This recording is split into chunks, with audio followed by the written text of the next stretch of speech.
Welcome back to Refrain Chord. So we have more stuff at the end, so let's see. Oh no.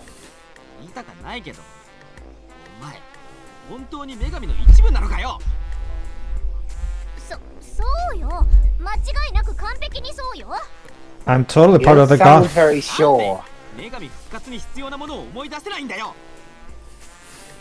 That is a good question. Because the plot, because we need to wait a bit so we can, because if I remember from the beginning, then the plot will be over in 10 minutes.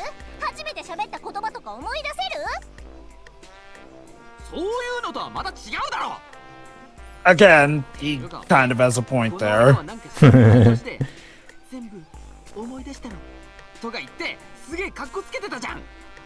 Yeah, if I recall correctly, I think we find out Aaron's part of the goddess like right before the time shift happens in Advent Dark Force, so like, in that case we have that cool epic moment which is followed up by the big cataclysmic event, whereas in this case, the cool epic moment comes and goes. If I'm remembering properly. We'll see. Oh, did you now? Okay, go ahead, Aaron. Shoot. Yeah, bang, hopefully.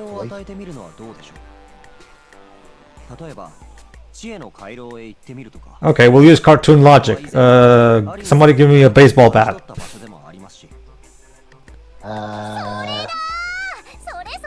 That won't work. Get one of those giant weights that fall from the sky. That's too Western. We need something like either the wash basin or the Pico hammer.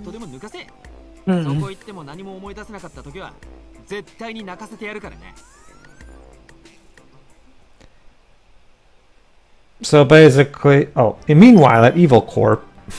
Meanwhile, at the Legion of Doom. Meanwhile, that evil core, Marianna realizes that she's been doing evil things.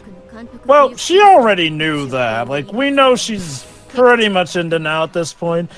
The speech seems to be, hey, yeah, I'm the last of the Heavenly Four Stars left. Goddamn.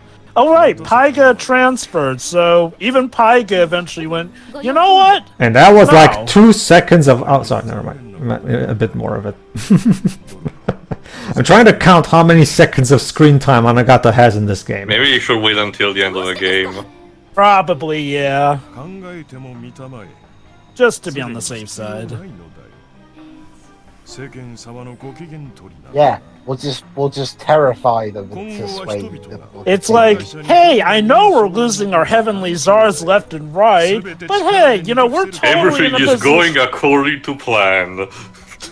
Yes, we can absolutely afford to go out of philanthropy. In fact, come to think of it, getting out of philanthropy might be just the thing that convinces your last heavenly czar to leave, you moron.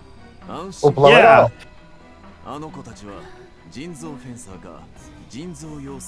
Yes, of course. This will absolutely keep Marianna on the program with you. The knowledge that you're going to experiment on her kids. And also, to Marianna, what, you really thought this was not going to happen? But as long as, you know, you were caring about the orphanage, they were not going to be put as experiments. That's a bit of naivety. Admittedly, we do know that was part of her coping, but I think the real stupid award goes to Dorfa for blatantly betraying her trust right to her face and thinking that that won't cause her to betray them. Like, wouldn't it be wiser to try and do that stuff in secret rather than, you know, just say, oh yeah, no, we're getting out of philanthropy, cancel your orphanage, just give your kids to us to experiment on. Are you really surprised by this, Marianna? How much of an idiot are you? Did you really think I wonder if I should trust the Sephiroth lookalike. Okay, to Marianna's credit, Bernard never got to the point of experimenting on the kids in Advent Dark Force, so again, going off of her relationship with him, she probably didn't think it would get to this point. Let's also not forget the fact that Bernard doesn't know it himself, but he's kind of been brainwashed too, because remember, Bernard actually originally did not want to go too much into what Glass's plan is. Like, he still wanted to do stuff with the Vile God, but since now his mind has been wiped of that, he's more or less been brainwashed to go pretty much to the full extent of this experiment. So, That's again, to the story's credit, I wouldn't say Marianna was completely the idiot for believing stuff would go right, because it seems like had things gone as they were supposed to, yeah, she wouldn't have had to have worried about that. That said, Hanagata has no excuse. That president really is a moron.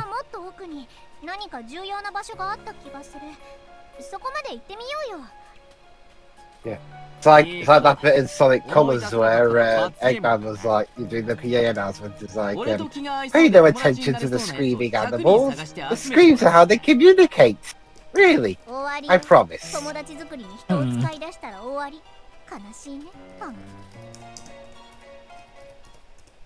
静かに。今何か聞こえました。Oh? これは子供の悲鳴。奥からだ。走るぞ、お前ら。返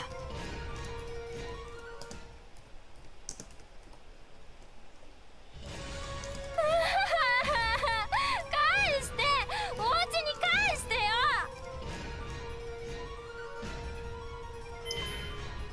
騒ぐんじゃねえ。おとなしくしてればすぐに終わる。 Those fiends. So I'm guessing this is going to be the part where Marianna joins our party. Probably. お前たちをペアにしてやろう。人造フェンサーと人造妖精にな。そうすれば今以上に二人とも仲良くなれる。That's not very reassuring there.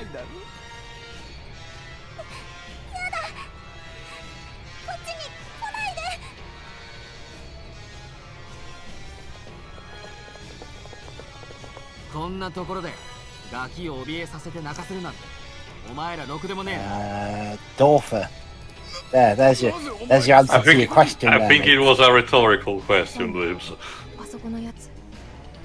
あれは人造フェンサーと人造妖精の開発装置だよ。僕と兄さんはあれで変えられたんだ。お前らこのガキども。無理やりフェンサーや So what are they gonna do? Blow it up? 救いようがないですね。だが、それゆえに慈悲をかけずに済む。ああ、遠慮のぶっ飛ばさせてもらうで。せや、あう。ブチかお前ら。マリアナ先生、ザギ。 But not to worry. Marianna will save the day. Well, remember, Those are her children. yeah. Glass told her that they're being held at the Subterranean Tower. Release the children at once. Oh my god, Zagi betrayed Dorfa! He probably still won't be playable. I get the idea, maybe the thought process is Marianna will send him to take care of her children to a safe place while she's on the fight. We already spent all of our budget on playable characters for this game. The new ones, I mean, like, sorry Joe, we can handle one more. Wait a minute, but... He wasn't even a fencer, he did not even have a fairy in the original game. Oh, don't worry, Tail. That's a good point. Don't worry, Tail. The fact that he's not a fencer, believe it or not, is going to become a focus later on in the story. Wait, let me guess. Zagi's going to sort of join think about it, Jova. Again, the rest of the cast, both villains and heroes, are all of them are fencers. I'm still convinced English dub Zagi is voiced by Discount Sam Riegel from Blue Dragon. Good lord. So let me guess. Zagi joins our party, but not as playable, just as part of the story, since, you know, he always accompanies Marianna everywhere. Zagi will only show up as a side sprite, like he did in the original game. That's it. And even his character model from the battles of Avant Dark Force doesn't show up here. So let me guess. Him not being a fencer will involve some fourth wall breaking humor about the fact that he doesn't even have a main sprite. No. Let's just say he has some kind of connection to one of the new characters in this game.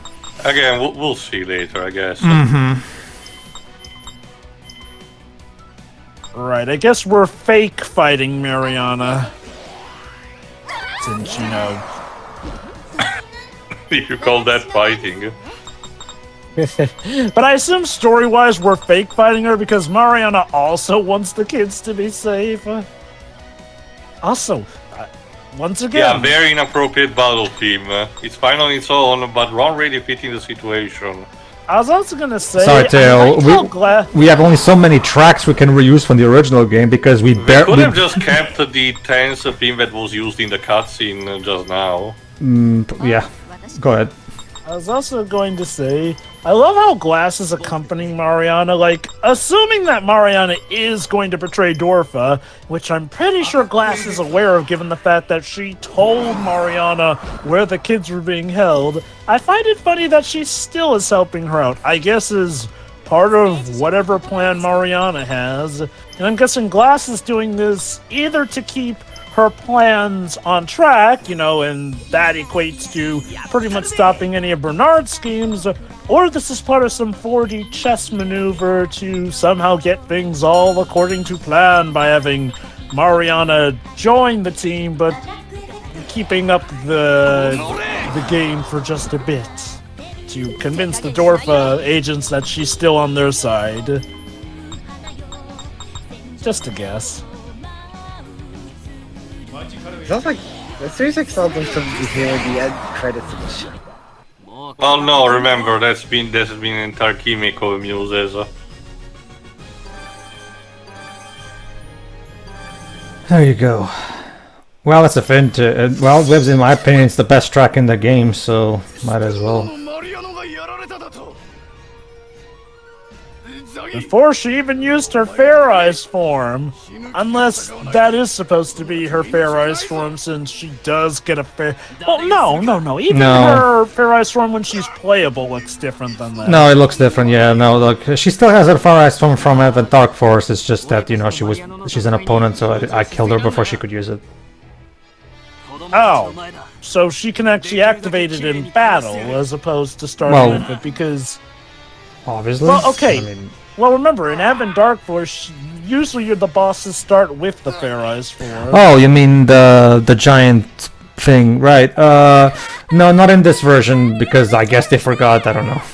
I'm guessing she starts with the smaller version, essentially.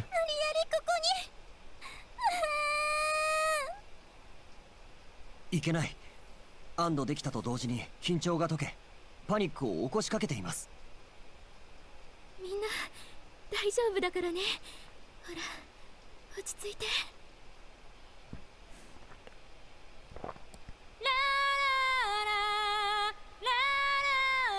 Oh, a slightly different melody. We have experienced that before, I think in the previous dungeon. Quote unquote. グラースの歌で落ち着かせたのか。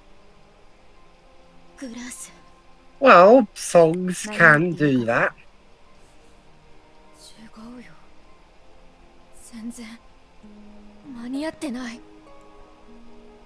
なんだよ、リンネ。おっかない顔して何を見てる。子供たちをここから離せ。絶対にこっちに来させるんじゃねえ。私が向こうで面倒見るわ。さあ、みんなはあっちに行きましょうね。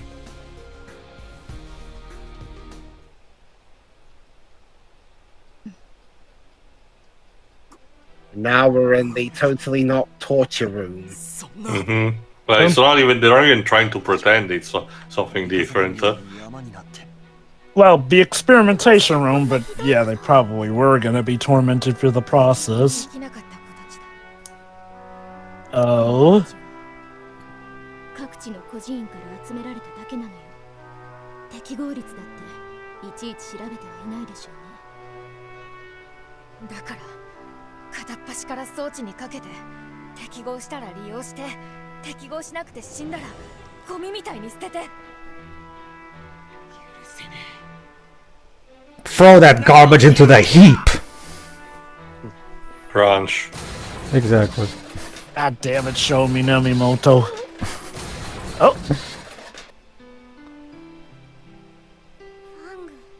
Like, he literally just trashed the thing like Roxas at the beginning of Kingdom Hearts 2 with a computer.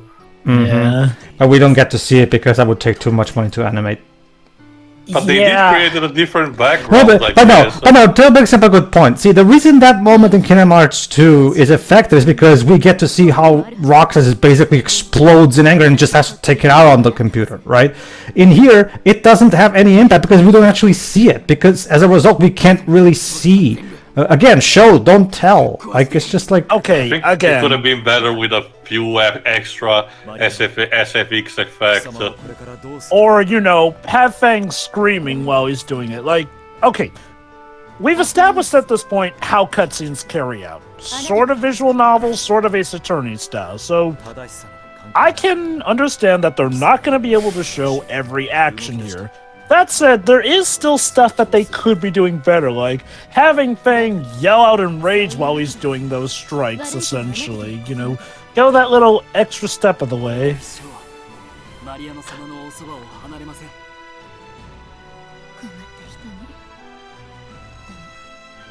Yeah, hey, isn't this funny? Now Marianna and Zagi join our party for real instead of as fakes, like at the start of the game.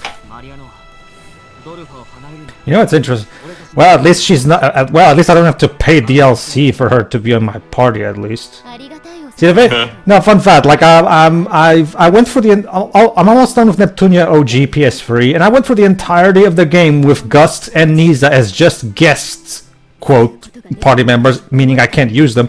And I was okay. Is there something else I need to do to unlock? Finally, my curiosity got the better of me, and I looked it up. Turns out I have to pay for DLC tickets to be able to use these characters that I recruited in my party. Jesus. I don't like when games do that. Like, I understand the concept of DLC characters. I do.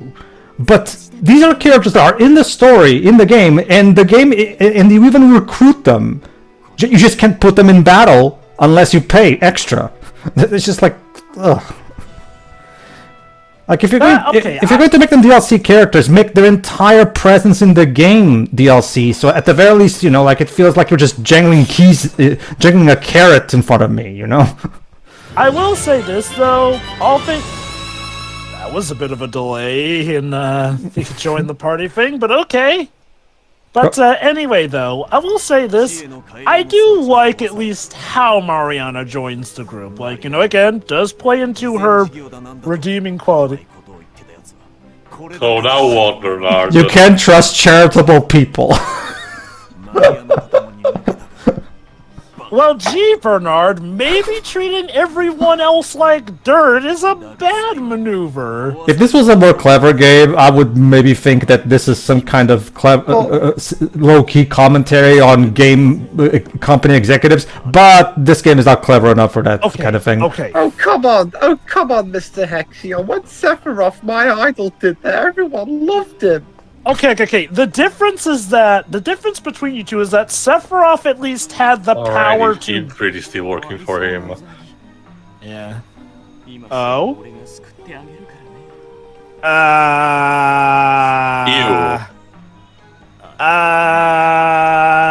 Is he Zagi's... special friend?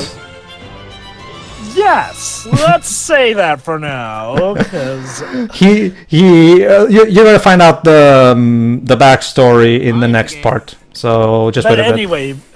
But anyway, though, see, the difference between Bernard and Sephiroth is that yes, Sephiroth was killing people left and right. However, Sephiroth had the power to back up his own nonsense a lot of the time, whereas Bernard is nowhere near as powerful. Oh, sure, also, yeah. Aside from having long white hair, I don't think the two are remotely comparable. I mean, no. I mean, I get what Dweebs and even Weeb pointed out that Bernard is a Sephiroth wannabe. Not this much in the original. I remember that.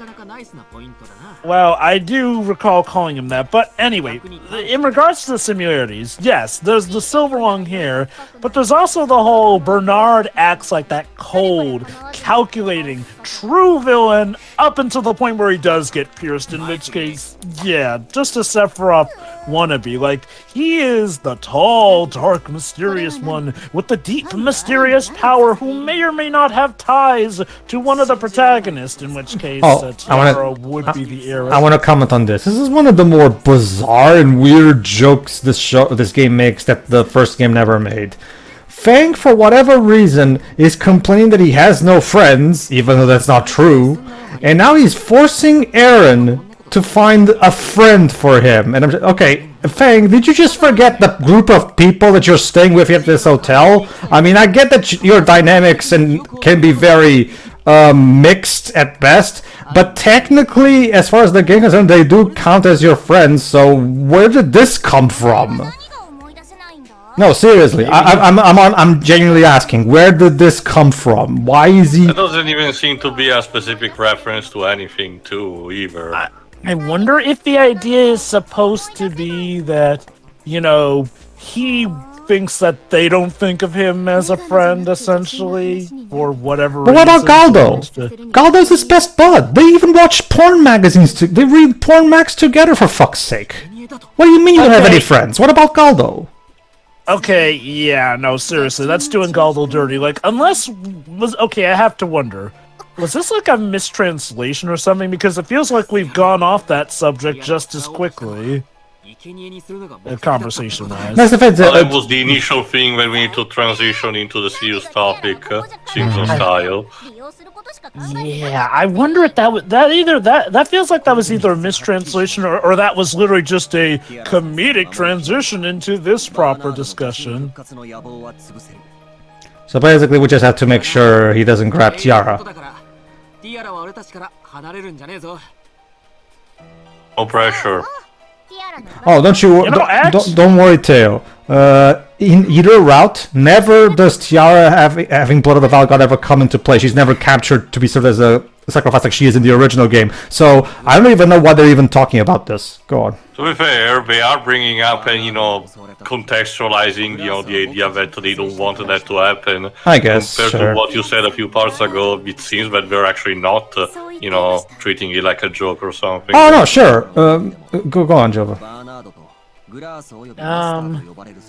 I wonder if the overall idea is to transition into that. Also, to be fair in regards to Tiara and that, we already have kind of established that the Vile God and the Goddess aren't to be big players in these routes, essentially, so...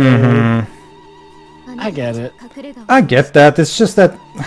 I don't know, it feels like... Could have been better, yes. Oh yeah, I mean, honestly, that really is Refrain Chord in a nutshell. Like, yes, some bits do feel better put together, but even at this game's best, it still feels like it could have been done notably better.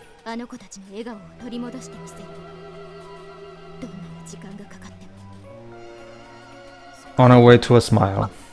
Well, to be fair, one of his special is called The Kids Are Alright. Yeah. So, is their theme song gonna be that Don't Worry About a Thing song from Bob Marley now? Maybe. Not really. Oh, long. There you go.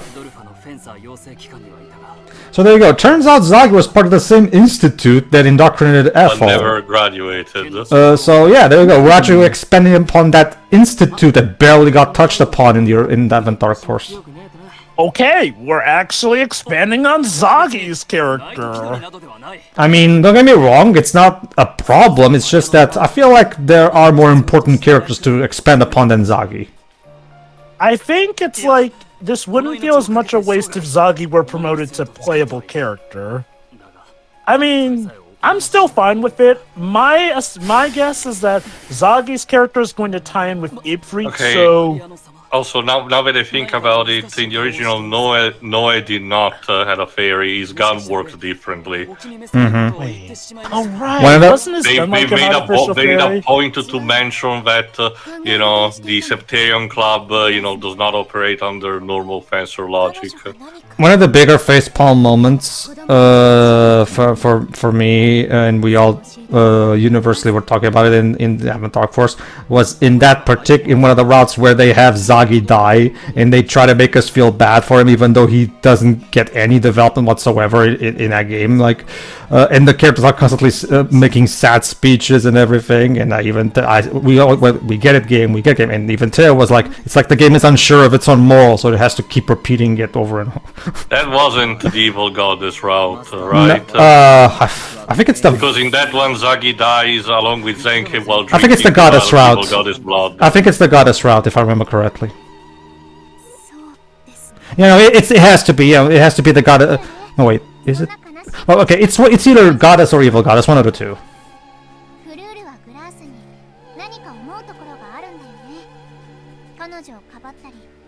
Oh my! You know what's funny by the way? In fact, let me actually get something because I want to talk about this because I noticed this earlier when I was randomly browsing the PlayStation Store page for this game. Go on. I know it's an anime cliche, but I have to guess. Are Fleur and Glass sisters in a sense? Do you want me to answer that question? Pretty sure Jova were not that far away from it. I mean, granted, that was a feeling I had before, but again, I wanted to be careful because I might or may not confirm a spoiler. I mean, okay, if it's going where I think it's going, I'd say this was at least... I'll say this much, Jova. Even before this point in the game, I was already making that guess too. I'll say that too. I'll say just that. I was making the exact same guess as you, based on their designs, like you probably were. I guess now that's the payoff of the initial gag. Yeah. Oh, Zagi, you're such a gentleman. So I guess. Meanwhile. What's yeah, up? Sounds. This was the place where it was trash. We're trying to, adjust it, rebuild it. Mysterious Masked Man continues to be mysterious. Yeah. Okay, I'll be fair. I think the twist is going where I suspected it would go as early as the first time Fleur and Glass showed up together on screen, but I'll give it credit. I don't think it was heavily as telegraphed as the other twists. Which other twist are you talking about? I'm curious. Which ones am I not talking about? But you know, who this mysterious hooded man. You're talking about. You're talking about like how super telegraph the reveal of who this guy is. That's what you're talking about. That, and I think there was another twist we just. Well, I mean, not really. I mean, the only other twist is the whole Tower has the blood of the Vile God, but we already knew that from Advent Dark Force, so. Yeah, I guess this game, well, okay, to be fair, I guess when counting twists, this game doesn't really have as many big twists. Apparently Glass has gone to the same school of thought as Kevin Sorbo's character in God Is Not Dead. I'm sorry, but I'm sorry, Teo, what was the line? I missed it. She was criticizing the world for having too much of a blind faith and says, they think the goddess and the Vile God have created everything we see, in the stone, in the meadow, in the flowers, but what proof do we have of that? The fact that their literal corpses are there, but I guess... And the Furies are manifestation of the power of them? I guess. Alright, I had where was it?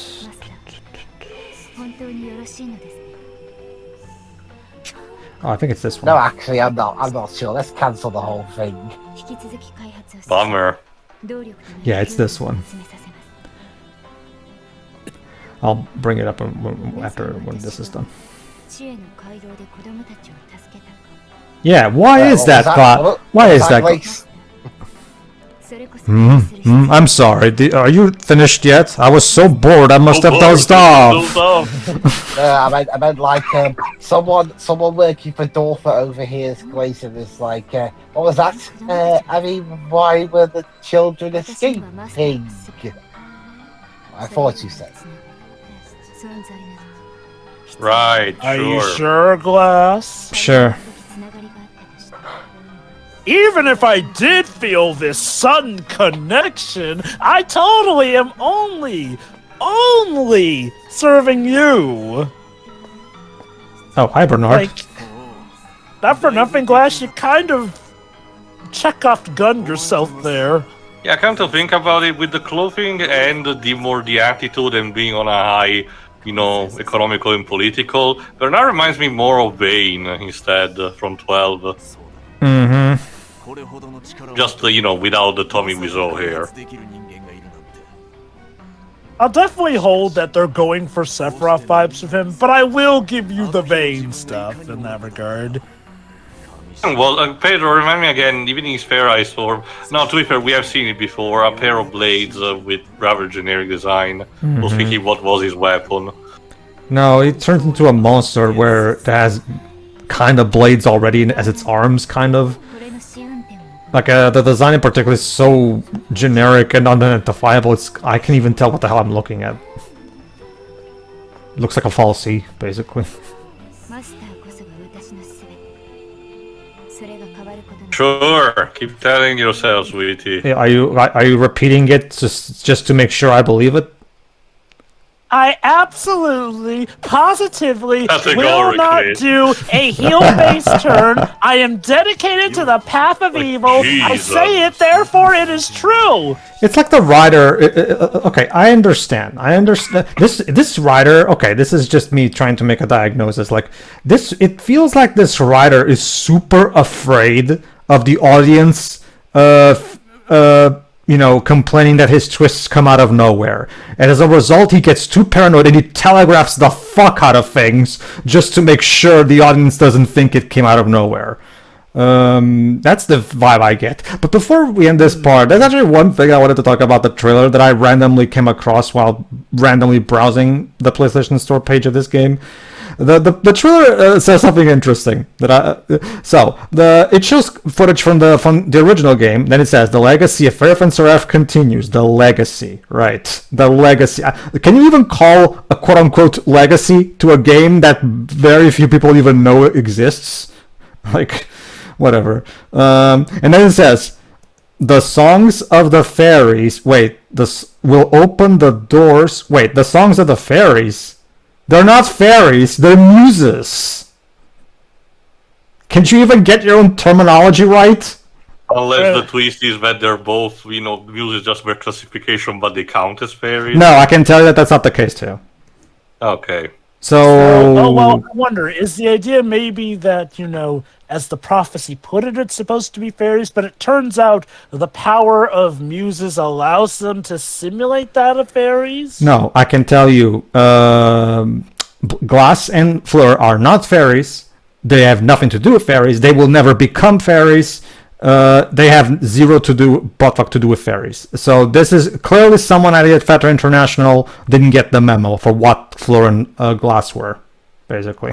Well, I, for one, am looking forward to the point where Glass absolutely positively does not help the good guys when she realizes the truth behind her connection with Fleur. Nope. No, siree, she is a stone-cold hard villain. Tune in next time, everybody, where we reach the divergent point. See ya. Oh, exciting. Yeah. It's not.